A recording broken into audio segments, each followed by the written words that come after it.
And welcome, everybody. Welcome back.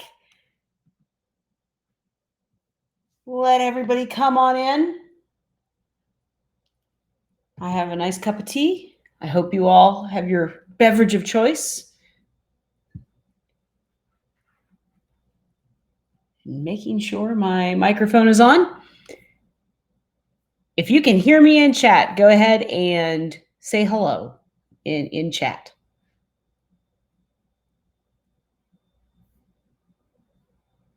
This also helps me measure the lag.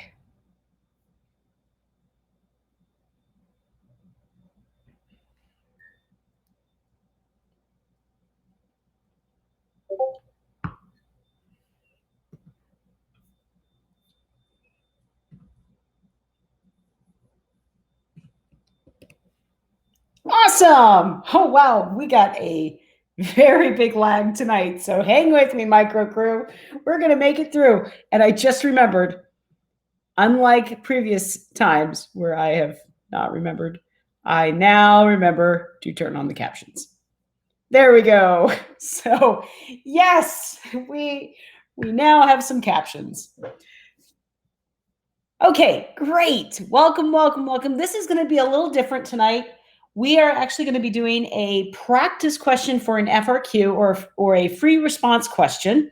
And so what I would love for you guys to have at the ready or with you at some point is I would love for you guys to have a piece of paper with you, whiteboard, some sort of writing something or writing utensil. Preferably, I would really like you guys to have either a pen, blue or black pen, and a piece of paper. And the reason why is if you're doing the paper-based exam, this is necessary. For those of you who are taking the digital exam, the skills are still here. The skills are still useful, but it's going to be a little bit more of it's a little bit more of a different skill needed, but this will still be useful, especially how we're going to parse out the question itself. Yeah, I got all my guys here and ladies, and yeah, I'm just so glad you guys are here. It is a Friday night where I'm at. It is a beautiful evening, and we're talking microeconomics. I mean, how much more could you want? Well, I mean, sure. And I know that it's getting a little stressful now because we're only a couple of weeks away from the exams. And I'm just going to tell you right now, the stress is going to get worse. But hold on, push through it. There's going to be a day or two where you're like, I don't know anything. Well, that is just your brain lying to you. You know plenty. You're just going to have to settle down, remember, and it'll be okay. So no matter what, we got May 12th coming, and then all of your hard work is going to pay off, and we're going to just celebrate. Can you imagine all the celebration we're going to have in Discord on that May 12th afternoon, or that late evening or early morning for some of you? So let's go ahead and I want you guys to be able to celebrate as much as possible, which means we're going to put in a lot of work between now and then so that we can have even a huge celebration. So let's go ahead, just as a reminder, a little heads up. Sometimes we're trying to save our chats just because of the questions, because sometimes you guys add great questions. You should notice I've got Q&A up. So if you've got questions, I'm going to throw them in Q&A. The nice thing is that Micro Queen Sharia is going to be able to she's going to be able to look at those Q&As. If I miss anything, she is going to just do a bang-up job in Discord helping you guys out. I'm there as well. Not as much, though. She is the queen of that domain, and I recognize that she's amazing, and so should you. All right. Also, go ahead and follow us on social media. Micro is a little bit more active on Discord, but we've got some great colleagues in the other subjects, and I'm sure they would love to say hi to you too, and you might take their subjects later on. Okay, so a couple of things, dates coming up. We've got another tips and tricks for FRQs coming up on April 21st at 7 p.m. Eastern time. You've got that one. We're going to be going over the monster of a number one. When I start saying number one, number two, number three, after tonight, that'll make a little bit more sense. So there is a certain fear with the number ones. So, and we'll work through it. It's okay. It's okay to face the giant. We're going to give you the slingshot. It's all right. So with Q&A, of course, we've got a Micro Queen Sharia. She's on Discord. She's amazing, and I am just watching her field questions, and it's just a joy. It's like looking at a future colleague. Hopefully she's at the university level though. So, and then something to put on your calendar and get ready, buckle up. We're going into it is May 11th. You're like, wow, that date sounds familiar because May 12th is the exam. So May 11th at 5 p.m., we start 5 glorious hours of micro, and that's going to be our micro finale. You'll hear a lot of fiveable old pros talk about the 5-hour gang, and that's the people that log on with me, and they're there the entire thing, and we log off at the same time. So with that in mind, and talking about the microcram finale, I would like to just take a couple of minutes to know what your thoughts are on this. I would also like to know your suggestions. So I'm going to open a poll real quick, if you don't mind, and let's see if can you see it? Oh, I have to do that. There we go. Oh, that did not turn out the way I thought. Okay, let me explain what these options are. And now I've learned something. Okay, so where it says practice Q, or it means practice questions. So what will help you the most the day before the exam? Would you like practice questions? Do you want just a random drop in, drop out kind of a question and answer session? Would you like more of a content review? So you know, hour 1, I'm working on unit 1, or hour 2, I'm working on unit 2. Or if you've got something else in mind, go ahead and throw that into other. I just ask if you're going to click other, if you don't mind, you don't have to, but if you don't mind, if you just give us that suggestion in either Discord if you're there, or throw it into chat. But I'm just going to take a minute and just kind of camp out here. Oh, thank you. Thank you so much. Sure is telling you guys that you can click on it and actually see it, which I'm very grateful for. That was not a fun surprise. Let's see. All right. A lot of you are liking content review by unit. Some people are liking practice questions. For those of you who want content review by unit, because again, okay, let's see. I said content review. Oh, absolutely. Absolutely. Somebody in chat just asked, though I said content review to answer the question, is it possible to get a combination of all 3 options? Absolutely. I do intend to do that. What I'm looking for is more of, I kind of need to know what's going to help you. Unfortunately, I'm not sitting this exam. I would love to. Sounds like a fun exam compared to some of the other ones. However, it does mean I need to organize it with your needs in mind. So that means what's going to help you the most. And so if it's going to be practice questions, I'll throw more of those in. If it's content review, well, then we may start with a practice question just to kind of warm up and then really focus on unit 1. And what I'll do is that if you guys really want the unit review, I'll publish those before the finale. I'll publish what we're doing. Like if you really need help with unit 2, well, then come in during hour 2. And then, or if you need a lot of help with factor markets, come in during hour 4, and we'll be doing unit 5 then, that kind of a thing. But yes, all 3 of these things are present. I'm really looking for the specifics. I'm looking for the kind of the randoms just to see what you guys want. All right. Okay, and I've got some more people coming on in. Welcome to my people coming in. Great to see you. Hope you have your tea or your beverage of choice. It's not as late as we're usually, but we're getting there. Okay, awesome. Awesome. Okay, let's go ahead, and reminder for you guys, if you would please go ahead. I'm going to take away the questions here because we're going to start going into this. We are reviewing, or not reviewing. For some of you, you might just be viewing, and that's okay. We're going to review what is an FRQ, how to answer it, and what to do. So let me go ahead and give you, I should probably just go ahead and throw what we're doing today. So we're going to first talk about, in this stream, I'm really going to kind of crack open what is the free response question, where do they fit? And then we're going to kind of tackle the theoretical ways of answering these FRQs, but in doing so, we are going to practice, and I am going to go super slow. For some of you that are pros at this, please be patient. Not everybody's there yet. They will be, but they're not there yet. And so I want to kind of really take my time going through one so that you actually feel kind of confident by the end of this hour. We're also going to be reviewing Unit 4 tonight, which is going to be imperfect competition. We're going to be looking specifically at monopoly. And we're going to be looking at one that doesn't require you to graph yet, because that's another piece of the puzzle that we'll be doing next week. All right, let me go ahead and see if there's anything in chat. Okay, we're good. All right, so go ahead and get that piece of paper out and let's get into this. Let's get to work. First off, what is an FRQ? So for some of you, you're just like, oh, this is just an odd F word. And it's like, no, it's not scary. It's not terrible. It's actually an easy way to get some decent points, and it's going to come in at part 2. Okay, AP exam, when you go in there, I actually think the econ exams are pretty painless comparatively.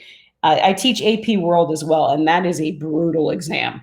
A-Push is brutal as well, just because they give you like short answer questions, and then you get like a 5-minute break, and then they go into the DBQ, and it's just really long and involved. AP Econ, clean. It's just a warm hug of an exam. If there is, well, maybe like hugging a cactus. I don't know.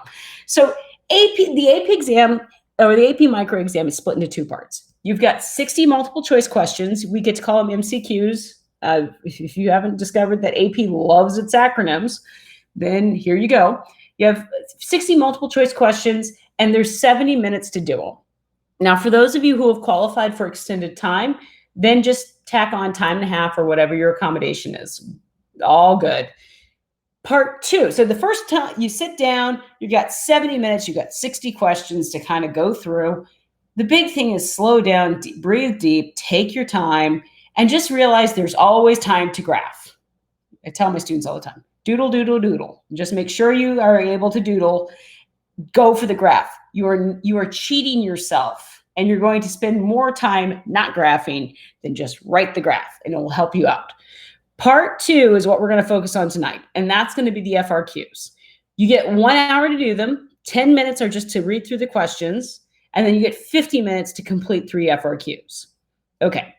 They follow a pattern. So there's FRQ 1, FRQ 2, and FRQ 3. Number 1 is the big scary one because it's big. It's big and scary.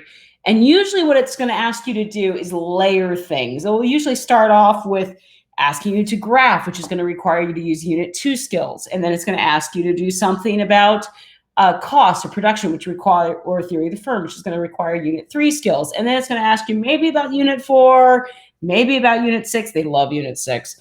But maybe it'll ask you something else. But it's going to ask you to combine all of these elements from all these different units and plug them into a very long and involved answer.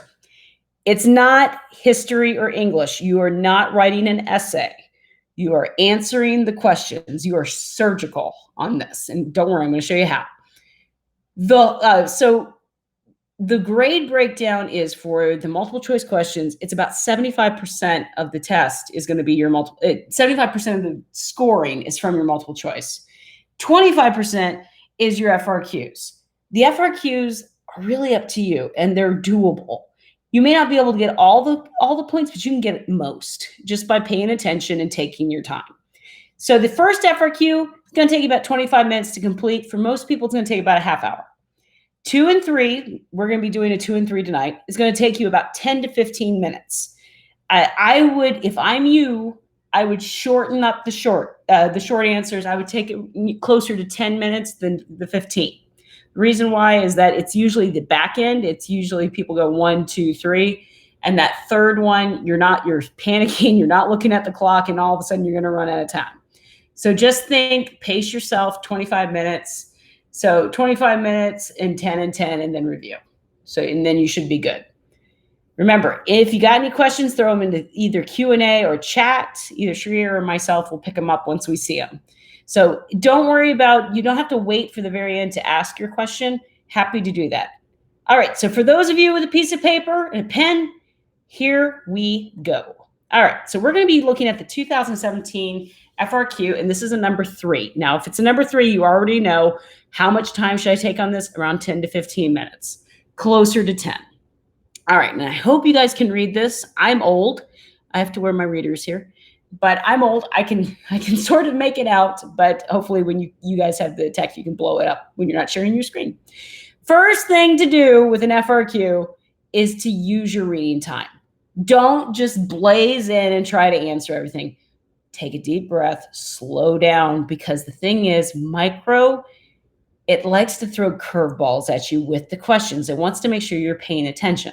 So you've got to read the prompt. I have done with students that like to speed through questions. I've done things like circle the subject and underline the predicate, that kind of thing. Like where's the verb? Show me the verb.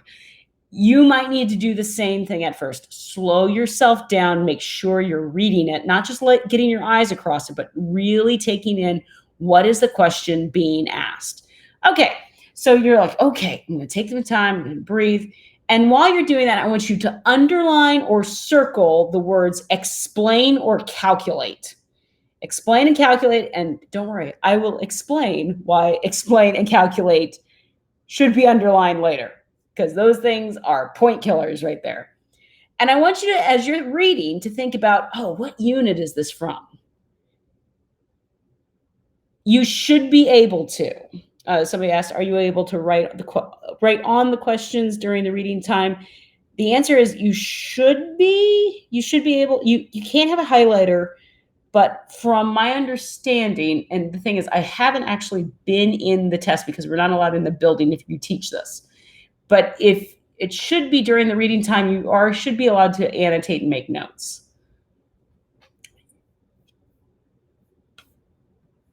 Sharia, you can follow me up on that one. Make sure I'm not telling lies here. I don't want to. We want to be accurate here. But yeah, cough me off guard, because I think you can, but I'm not incredibly sure yet. And I don't know why my caption just said Kaufman, but that's oh well. It makes the transcript interesting. All right, so I want you, if you're able to, I want you to underline or circle the word explain or calculate. And as you're looking at that, I want you to think about, what unit is this? Now, you already know what this downward sloping looking dopey looking triangle is. This is a monopoly. Already, you know what this is. You're like, oh man, it's a monopoly. Well, where's a monopoly in my head? Oh, it's unit 4, imperfect competition. And what that's going to do is going to trigger off a cascade of little memories. Because the thing is, when you look at this, your head is going to go blank. You're going to be like, I know nothing. But no, you do know. You got to settle it down. Yes. Okay. I believe you can write on it. Yes, Sharia, that's my understanding as well, is that I believe you can write on it, at least annotate it. I know you're not allowed to bring a highlighter. You're not allowed to bring whiteout.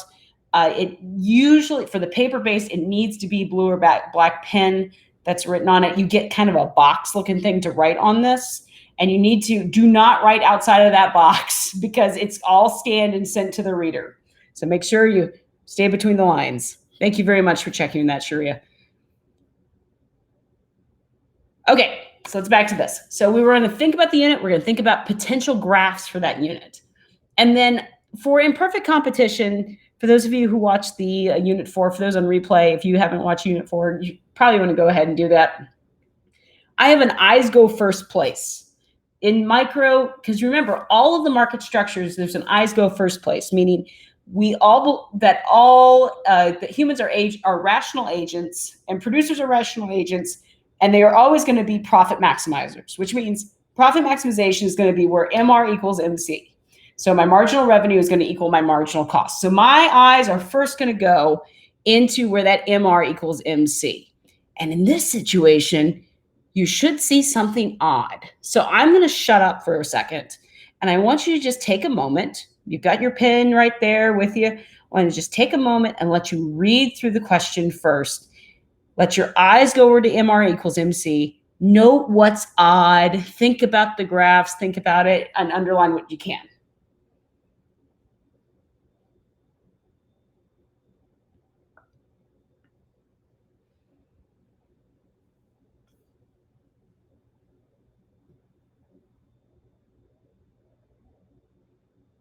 And if you're watching on replay, pause.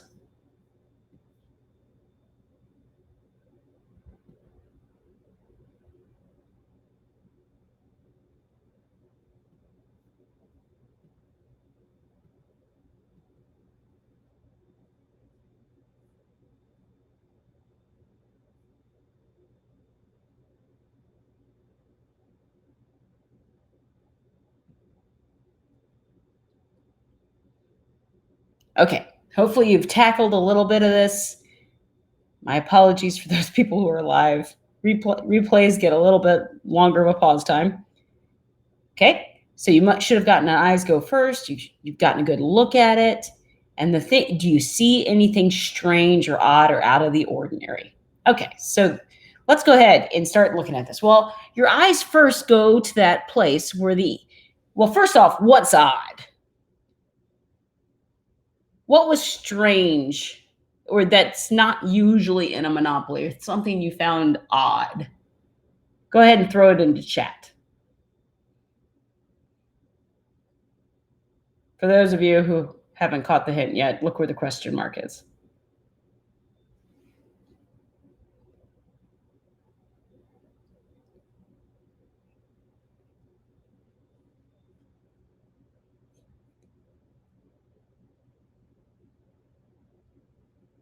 And forgive the lag.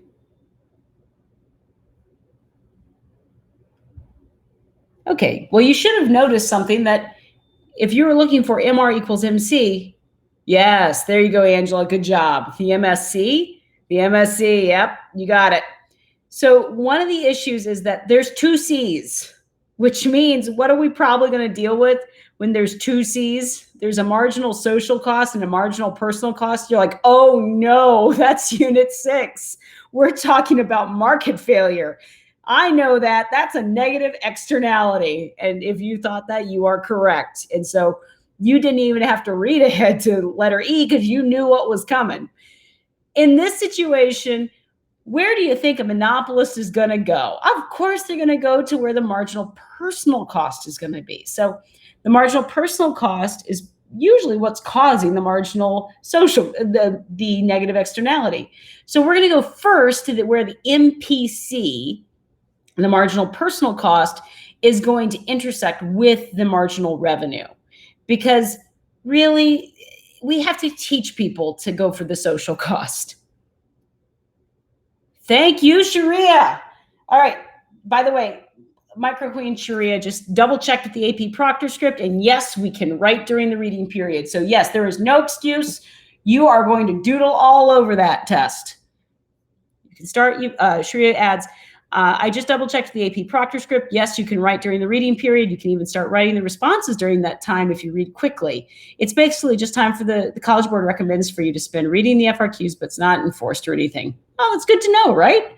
I would say don't, it's false savings to think that I can just start on the answers. Slow down, read through the question. It's there, go for it. All right. So if we're looking at, eyes go first to that MR equals MC, and in this situation, it's going to be the MPC we're going to first. And remember how this works. The monopolist is not going to price it there. They're going to price it at where the demand is or where the MSB is. So MR, and remember, what is going to be our socially optimal or a socially optimal quantity or place or quantity? Where do we want to be? We want to be where MSC equals MSB. But this is a monopoly. This is imperfect competition. So unlike perfect competition, where all those little parts come together, this is unit 4, baby. And unit 4, we're imperfect, which means where profit maximization is not the same as where society needs to be or the socially optimal place. So we're going to go to where MPC is going to intersect with MR. And I've put a little red dot there. And I've dropped an anchor down to the quantity that's produced, but I'm not pricing it there. I'm going to plant my flag and move all the way up to where it intersects with the demand curve. So if you look at that P4 is where the monopolist will price that quantity at. Okay, so we kind of have our idea. We know there's a split. We see something odd, and now it's time to start answering the question. Okay. So one of the big sins that you want to stay away from is you need to label. Remember, the reader's not going to spend that long on this.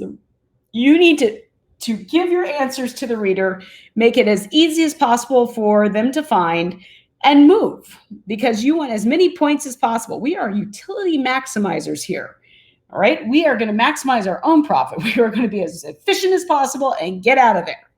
So if we label it, I want you to go ahead and do you see that A? It says identify the graph. So number 3, the graph below shows the marginal social cost, the MSC, they've defined it, and marginal private costs, MPC, marginal social benefits, MSB, demand, D, and marginal revenue, MR, curves for a monopoly. Letter A, identify the monopolist. Okay, now see where it says A? Go ahead and label on your paper A. And this should be a hint because we're going to go all these labels here.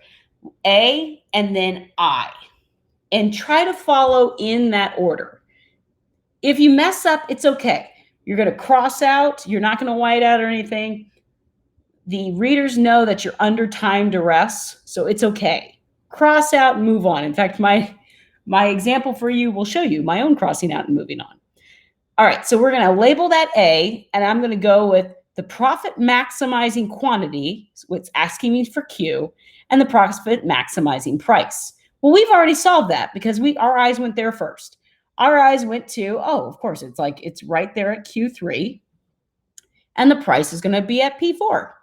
All right, so how do I write that? Well, just like that. So if we're going to write it, that's all I need to do. Just like that. But you're like, wait a minute. Don't I need to write an essay? Don't I need to say that the profit maximizing quantity equals? No, don't waste your time. Just write Q3, write P4, done. All right, so on your paper, go ahead and you can go, if you beat me to it, great. Use this to check your answers. All right, so you're going to write that one. And now we're on to letter B. Not Rhonda, caption, we're on to. All right, so go ahead and label letter B and let's read it. By the way, let's go. When it says identify, you don't have to add anything more. Just say what it is. Letter B, what information in the graph indicates that there's a negative externality? Go ahead and take a second and figure it out. When it says this, or because it's not asking you to explain here, it's just what information in this graph indicates that there's a negative externality.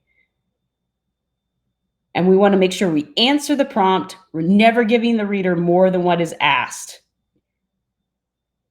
And don't forget, formulas are worth 1,000 books and 1,000 sentences. So let's just take a second, see if you can get B. What information in this graph indicates that there's a negative externality? Well, I already see that there's 2 things there, which is my clue in AP world that there's a negative externality because the cost is split. But there's a bigger thing, which is that the marginal social cost is greater or above the marginal personal cost. That's the big one. If the MSC is above the MPC, that's your first clue that we're dealing with not only market failure but a negatively external cost. So I've written it this way, and you can kind of see what I do with mistakes. Just cross them out. No big deal. As long as it's legible. My handwriting is barely legible, but it's there. And you can say in words, the MSC is greater than the MPC, or the MSC is greater than the MPC. That works fine. Or my math people are going to love this. I just say MSC greater than MPC or MPC. Done. Isn't that great? Don't you wish your A-push test was like this? Just throw some formulas at them. It'd be great. All right, that's all you need to do. Just a little line like that, and you're good to go. All right, now let's look at letter C, where it says identify the socially optimal quantity. Now I want you to pay very close attention to this sentence, because, or at least this phrase. What is it asking for? And then I want you to think, what is it not asking for? What it would be something you would freely give? Go ahead and throw that in chat.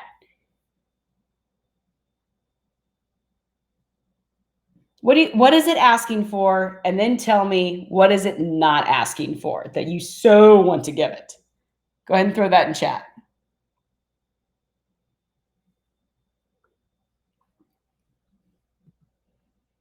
Allows me to see our Q&A.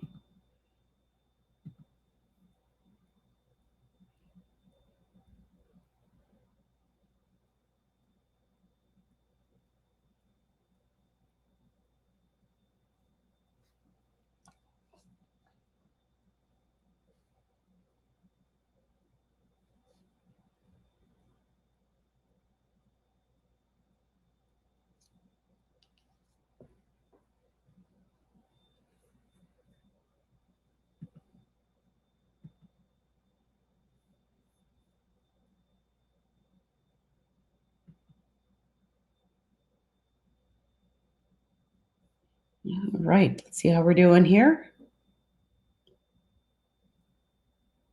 Remember, what is it looking for and what is it not looking for?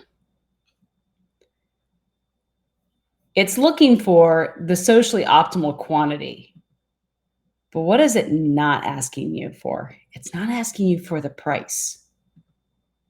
So some of you would be on the struggle bus trying to figure out, okay, so what is the price of this? You're thinking fair return. You're thinking, oh, here's the socially optimal price versus, excuse me.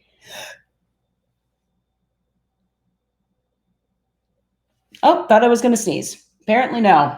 But it's looking for the social, just the quantity. You don't need to add the price. So don't. Only give them what they want.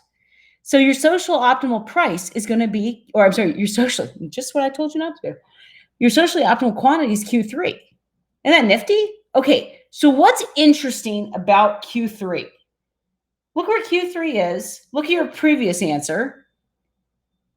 And what do you see interesting about the socially optimal quantity and where it's landing, at least, not necessarily, not the price, ignore that. But what's interesting about Q3? Because we find with MSB equaling MSC is intersecting at that Q3 part. We're producing at Q3. Don't worry about the price. But what's interesting about that in terms of previous answers?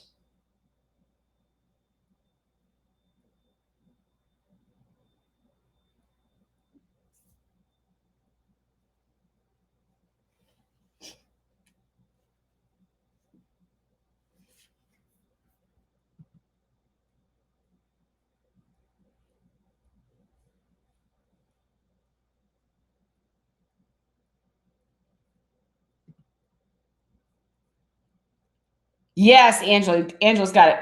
Q3 is both the social optimal quantity and the profit maximizing quantity. Also, I just saw Q&A.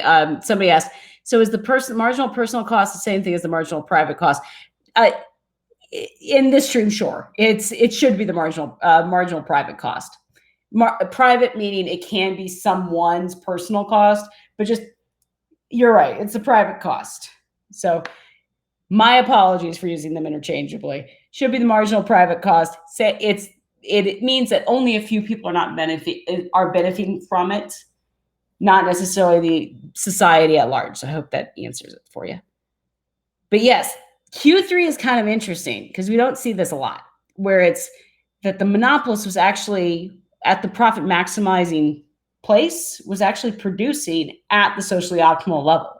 It's not all the time. So that just one of those like, ooh, that's odd. So keep that in mind. So this one, you had to know your unit for, because you had to know that your MSB was equaling your MSC. And so it's kind of asked, it's like a multiple choice question where it's asking you for your definitions. Tell me you know your definitions without telling me you know your definitions. This is what it's asking. It's basically making you apply the definitions that you used already in the multiple choice. All right, now let's take a peek at D and see how you did. Now in D, you should have already underline, explain, identify. We're going to deal with a calculate next week because calculate means you have to show your work. And showing your work means that all the math has to be there or you don't get credit. So, or you don't get that point. So let's go ahead and look at letter D. So letter D says, in the case in which government imposes a per unit tax equal to the marginal external cost, identify each of the following. Identify each of the following. And you're like, yay, identify. I don't have to explain. I just need to name something. All right. So if it's just identify, you've got, this is a gift. It might as well have a bow and a for you tag on it. All right. If it's identify, that means that you only need to say, you just need to say it. You don't need to say why. Please do not add the why if it's not asked for. All right. So the trick to D, to think vertically and to read the prompt carefully. Give them only what they want here. So go ahead. I'm going to take a second. So go ahead and try to answer both 1 and 2 of letter D. Just on your own, using what we've talked about before. Go ahead and give that a shot.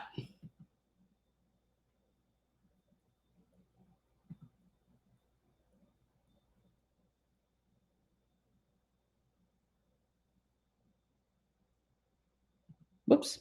Sorry about that.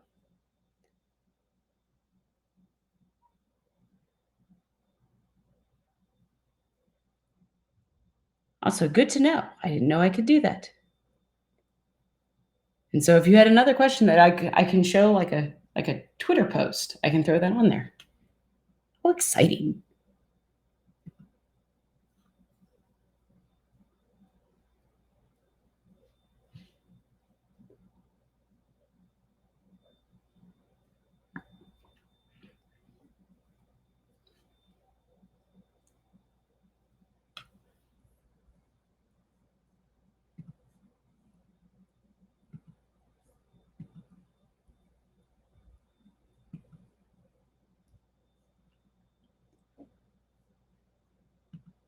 And for those of you in Discord, or those of you that are going to be in Discord, I would love for you to go ahead and show your graphs.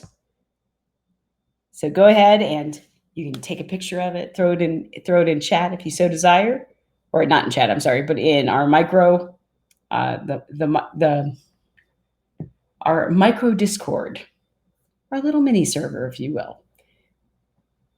Okay, so we're going to identify each of these. So we're going to identify each of these, and we're going to look at really what is the marginal external cost here. Okay, so number 1, what is the dollar value of the tax using the price labels from the graph? This is why I'm saying read carefully, because you're like, wait a minute, I don't know what the price of the tax can be if you don't give me a number. Numbers are good, right? And in theory, yes, numbers are lovely.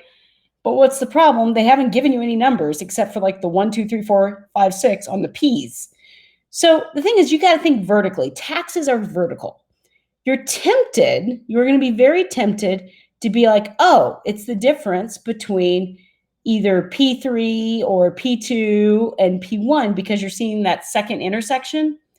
But they've given you some help because they haven't put that little intersection bit, that little equilibrium bit between MSC and MR. They haven't put that anywhere near either P3 or P2. It doesn't land well. That's your hint. With the paper-based AP exam or AP micro exam, it's usually going to be really clean numbers and it will be very clear. So if you're in a section like this, that's not, it's like, wow, that little point, that little equilibrium point doesn't seem to land anywhere. Like, I don't know if it's P2 or P3. That's your hint. That's your hint that something's wrong, that you're in a place you do not need to be. But the tax is vertical. So if we're looking at producing at Q3, look at the P1, so the price of P1, because that's where our MR equals MPC, and look at where the MSC equals MSB. that gap there. That little part is going to be the tax itself. I'm looking to measure the vertical line between the two parallel lines. All right, because what are we trying to do with the tax? The tax isn't necessarily meant to, the tax isn't meant just for revenue here. That's just an added benefit. No, the tax is meant to squish or to push MPC up to meet MSC. We want to take MPC and force the MPC to shift to the left with a per unit tax. Remember, this is not a lump sum tax. Lump sum tax are just, they're done. Once they only change one blip of data, which means it doesn't shift the curve. We want a per unit tax that is going to go all the way up the line. For those of you that were with me for unit 2, remember, really there isn't a line. The curve itself is an implied path between two data points. So we're looking at that distance, that vertical distance between the MSC and the MPC. So you're like, well, how do I write that? How do I tell them that? What does P4 minus P1 equal? And then you realize that's your answer. How do I get that? Well, it's just like an algebraic expression. We're just going to say it's whatever P4 minus P1 is. There's your tax. And it's identify. I don't need to explain it. I don't need to add anything else except P4 minus P1. Done. That's my dollar value. All right. And I want you to think, what's the profit maximizing quantity associated with that tax? Profit maximizing quantity associated with that tax, which means if I have squished the MPC to the MSC, where is my new price? All right, or I'm sorry, see, I didn't be careful there. Where is my new quantity? Where do my eyes go first? If MPC now equals MSC. Let me see if I got my chat going on here. Go ahead and throw that in chat, what you're thinking. Where is my new quantity?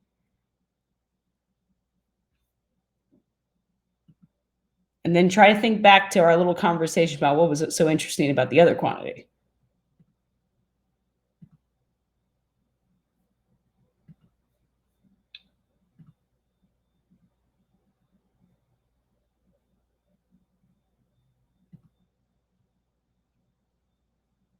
Anybody there? I'm hoping you guys are writing.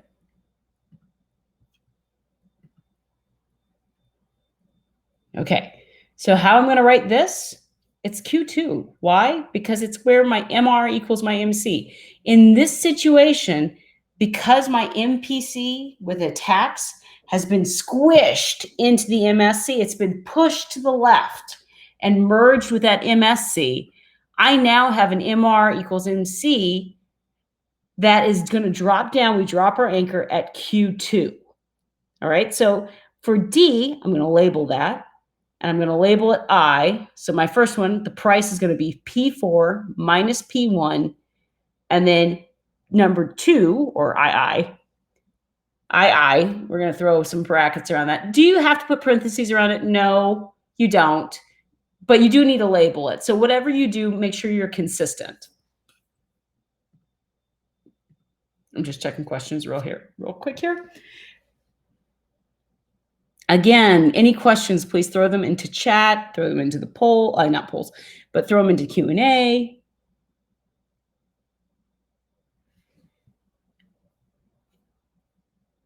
All right, everybody okay? I'm just gonna throw a little poll here real quick. Well, I thought I was gonna throw a little poll. Apparently I need to learn how to do more of one. Oh, here we go, okay.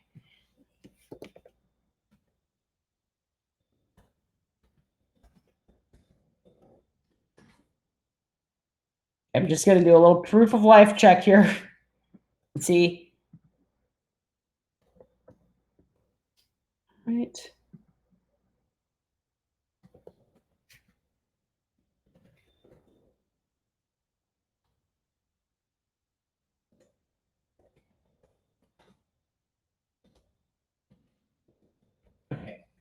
Do me a favor and just, if you don't mind, I would love to see how we're feeling right now. So do I publish the results?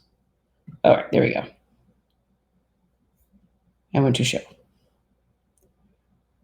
Whoops, that's not the one I wanted. I'm sorry. My apologies. I'm still learning. We are lifelong learners here. Here we go.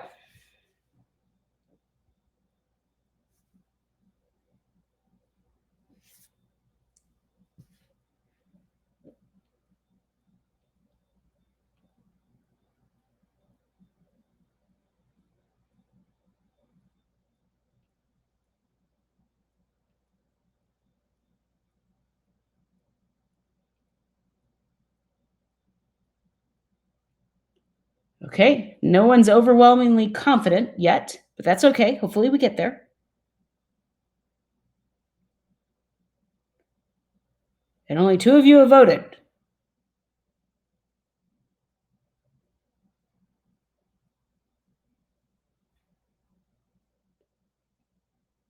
Okay, well, for my 2 brave ones, thank you very much for letting me know. All right, I don't have an overwhelming show of confidence just yet, and that's okay. Maybe we have some modesty, which is fantastic because we're going to be great at this. But I would like to know if you've got, please, if you're just shaky on something, let me know, or let Sharia know. Just let us know in chat because we are here to help you. So let's go on to one where we've got our explain underlined from the first part. Okay, so given the monopoly facing the negative externality, would the deadweight loss increase, decrease, or stay the same as the result of the per unit tax? Explain. Now, there's actually 2 things being asked of you here, and you got to be super careful with this, because given the monopoly facing the negative externality, would the dead rate loss increase, decrease, or stay the same as the result of the imposing per unit tax? It's asking you to first say something, make the statement. So you either say increase, decrease, or stay the same. Then you need to explain why. And that's the tricky part. Because if you don't explain why, you're not going to get the point. So let's go ahead and think this through. Now, what was interesting about the social and they've led you up to this, by the way. They've kind of led you, this is a great little FRQ to get us started. Because now we're going to start adding graphs to this. But this is one of these FRQs where you're like, yay, I can nail this out of the park. I don't need to draw anything. It's going to be fine. But this is one of the ones where you really kind of have to think for a second. Okay, so let's take a look at this and think, all right, I'm going to label my little e, but I need to make a decision. Is the deadweight loss increased, has it decreased, or it stays the same as the result of imposing the per unit tax, which means I'm talking about a before and an after. So before, that's the red line here. So at the before, what was happening? It's a monopoly, of course. What was happening, though, at Q3? Now, as Angela has pointed out before over in chat, which we're appreciative for. Thank you, Angela, for, wait. Okay, so let's see. For D2, sorry, we got a question. Here we go. So for D2, why isn't it Q3? Okay, I'm sorry, I didn't catch that earlier. Let's go back. Boopity boop. All right, so if we go to, we have come on back to letter D. So the question is, why is it in D2, so the profit maximizing quantity associated with the tax is now going to be Q2? If we, the thing is, so anonymous, I'm glad you asked that question. Thank you. So if we look at it, we remember that we go to where MR equals MC.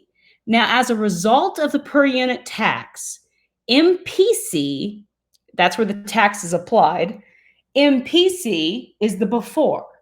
MPC has now a tax on it that's equal to the gap between MPC and the MSC, which means that we are now MSC is equal, or MSC is equal to the MPC. It's the same now. They've merged. We've healed the split, at least in theory. So what has happened if MPC now becomes MSC? If I take all those private costs and I turn them into the social cost. So what happens in that? Well, what happens is with that tax, where that MR hits, or where that MR intersects, that marginal revenue intersects with the MPC, it moves from intersecting at the Q3 level to now, if you look at where the MSC is going to intersect with marginal revenue at Q2. And you can kind of see that with the purple lines there. So that's where it's going to hit Q2. So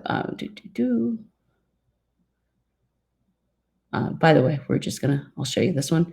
So go. All right, so why isn't it Q2? And they mean Q, and they said, wait a minute.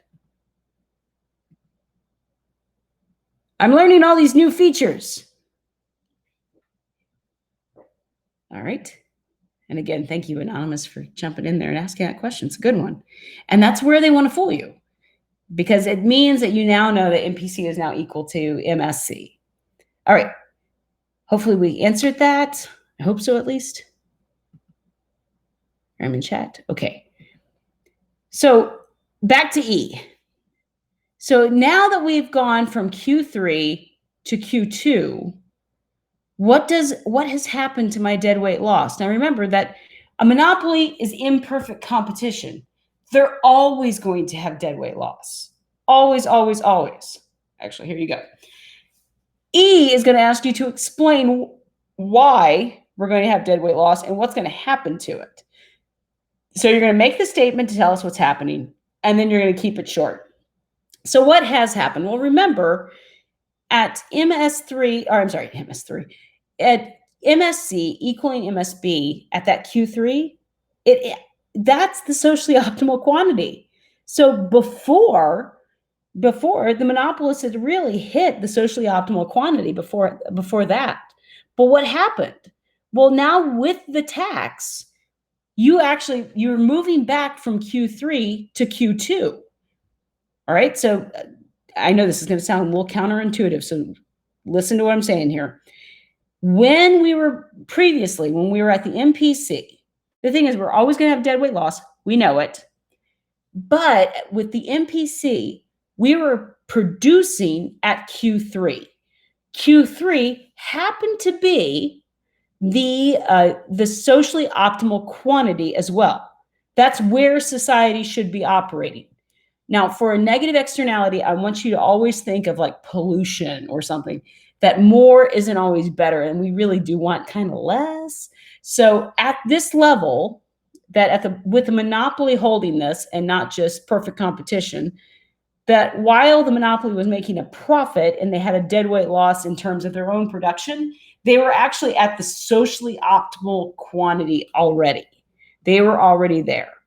But then, let's see, hang on. No, okay. All right, but then what happens? We add the per unit tax and it backs off production even more. So that means the deadweight loss, so I move from Q3 to Q2, the deadweight loss actually increases. So the production of microplastics. So if you're wondering about like, oh, well, wait a minute, that poor widget that I'm producing, well, it might be smog, okay? It might be plastics, it might be overfishing, it might be something where there's a heavy cost. Negative externality is never good, at least here. In university economics, it's a little bit more nuanced, we'll put it that way. But it's not necessarily here. This is going to be very cut and dry. If the marginal cost is split, always going to be a negative externality for AP. And if the marginal benefit is split, it's always going to be a positive externality for AP. So just keep that in mind. But the explanation here, we want to keep it short. It's going to show that we know the concept. So here, and you can actually see where I messed up, because I started writing the explain without just making that statement first. And you can also see what to do when you make a mistake. If you make a mistake, just kind of show the reader, hey, I'm moving on here, just a little squiggle. That's okay. That's great, actually. You should be making lots of squiggles. Mistakes mean you recognize what you're doing, and then you corrected it. Not a big deal. Anyway, so I wrote down increase, period. I am very much trying to get my reader to make a little check mark because that's what they're going to do on their computers this year. Just so you know that readers are not going to be in person this year. Usually they would sit around tables. They weren't in person last year either. But usually they sit around tables and you have a head reader who's telling you, who's kind of moderating with you. And then if there's a question, you go to another table and they moderate it. Econ, by the way, meets at the University of South Florida. So big old group of fun people, odd people, but fun. But so they meet together, they spend a week, it's 8 hours of a lot of drudgery as they're reading through these things. So make it easy on them because you don't know if you're Friday afternoon at 2:30 in the afternoon, okay? So no matter what you're doing, make it easy for the reader to give you the points. So I know that it's wanting me to say, is this an increase, decrease, or stay the same? I'm going to be straight up increase. It's increase. And here's why. I can say, and I said monopoly was at the socially optimal level at Q3, but the per unit tax decreases the quantity to Q2, which increases DWL or deadweight loss. Could I make that shorter? Yes. Could I do that myself and made it clear? Probably not. So I'm going to keep it at that length. I like my sentences. You don't need to. If you can be clearer and conciser, do it. Just don't lose the ability to make yourself clear. Okay. And so that's what a completed FRQ looks like. Isn't that nice? So this is what readers are given. So they were going to say, they go back, they look at your question, and the readers, we all have this at the table. And it's like, okay, you get 2 points. 1 point reserved for correctly identifying the monopolist's profit maximizing quantity at Q3. Did I do it? Yep, got it. All right, yes, I did. So 1 point is earned for correctly identifying the monopolist profit maximizing price at P4. Yes, there it is. All right, and you go through it like that. You don't add anything more than what they're asking for because sometimes you're going to add something that's maybe not there or might be wrong. I've seen where some explanations actually talk themselves out of the point because they're trying to over-argue something. Don't overthink the questions. All right. So I want to take a second here. We got a couple more minutes. Whoops, come back here. I want to take a second here. We got a few more minutes of just what are some of your, if you just want to write down what you're worried about, what you're concerned about, if you want to talk about, well, what are some things about the FRQs that you really, really need to know? Remember, we've got 2 more sessions on this. I'm going to take you through a number 1 next week. We'll go a little quicker. But that unit 1 is going to include a graph, and I'm going to show you how to do that on the next stream. And just remember, big graphs, small mistakes. Small graphs, big mistakes. Make your graphs at least 5 lines tall, at least. And use a very fine line pen. All right, so we got some time. Love to take some questions. And while I'm waiting for some questions, if you'd like, you can go ahead and answer this poll again. For those of you who haven't. Oh, wait, poll completed. No! Can I repeat poll? No. Well, if you have not seen that yet and you just want to throw it in chat, go for it too. Okay.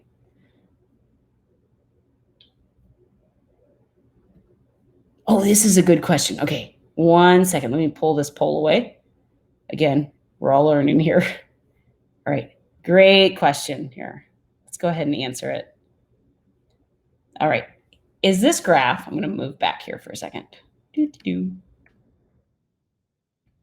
Okay, is this graph a monopoly but kind of combined with externalities from Unit 6? I thought monopolies had ATC, MC, and etc. Oh, anonymous, yes, yes. Oh my goodness, yes. This is what the FRQ loves to do. The FRQ is when we are going to see layers and layers and layers all your units that you've learned about in micro come together. So unit 6 is going to be kind of manipulating parts of unit 3, especially 3.7, as well as unit 4. We're going to see in unit 1, where in a question 1, we can throw in the labor market, which is going to be really confusing at times. But this is where you are going to see the different units work together. It's even more striking if you're taking macro. In macro, it's just full-on layers. And also it means if you kind of don't understand unit 3, you're in trouble because you're going to need to use that in unit 6. Micro, we're a little bit more separated in a way, but with unit 6, it kind of does bring everything together. And yes, and hopefully that helps with some studying too, that you're going to need to know your unit 6 even to do that. But great question. Thank you, Anonymous. Let me see if I got any more questions. Again, folks, please, please, please go ahead and throw them in. Throw in some questions. Happy to do that. Anything else? Okay. So I'm not seeing any more questions, but I know you've got some, and that's okay. So start thinking about it, start preparing. I know Sharia's got some awesome practice questions for you if you want to start going through this. We've gone through, this is one of the basic ones. This is the one where we don't have to graph. It allows me to just kind of walk you through the process. Next time we meet on the 21st, we will be graphing. So make sure you bring a piece of paper. Oh, here we go. All right, here we go. Do you have any tips on how to sort out the information better in your head, since some of the rules and graphs get tangled? I do, in terms of the big tip is to just settle down, slow down, read through, circle things like explain, calculate is the one that tricks people because you really have to show your work. You can't just state it. So, and I want you to think, and for myself, I would highlight unit 1, unit 2, unit 3, because knowing the units and knowing which, is this a 4.1 situation or a 4.4? Is this going to be monopolistic competition versus an oligopoly? For me, I've really anchored myself in the units of AP.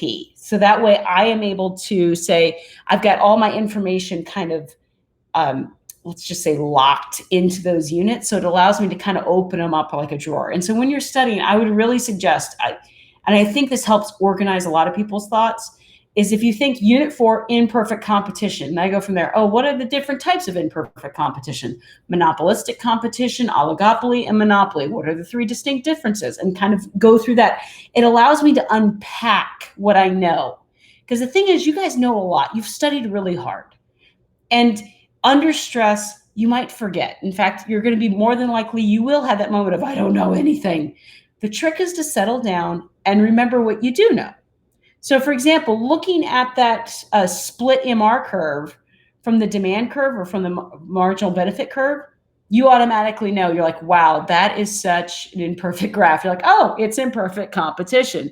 Okay, imperfect competition, unit 4. Unit 4, I've got monopoly, oligopoly, and monopolistic competition. This is not monopolistic competition, so this must be monopoly. What are the rules of the monopoly? And all of that little information, it just allows it to get detangled, because the FRQ is going to want to tangle some things up. But great question, Anonymous. And this is stuff that we'll attack again when we do a number 1. Number 1's going to be a little messy, and that's okay. Okay, so it is now, we're now 4 minutes over. I'm sorry about that. I'm available online. I'm on Discord as well. Micro Queen Sharia is there, and she is ready to get some questions answered. And so go on over to Discord, bring your questions, and guys, hang in there, because we're going to make it. It's going to be a stressful couple of weeks, but we're almost done. So hang on and just have the best weekend, a little bit of studying, a little bit of reviewing. Any questions, throw them on Discord. I'm so glad you decided to spend your Friday with us today, and good luck. We'll see you then.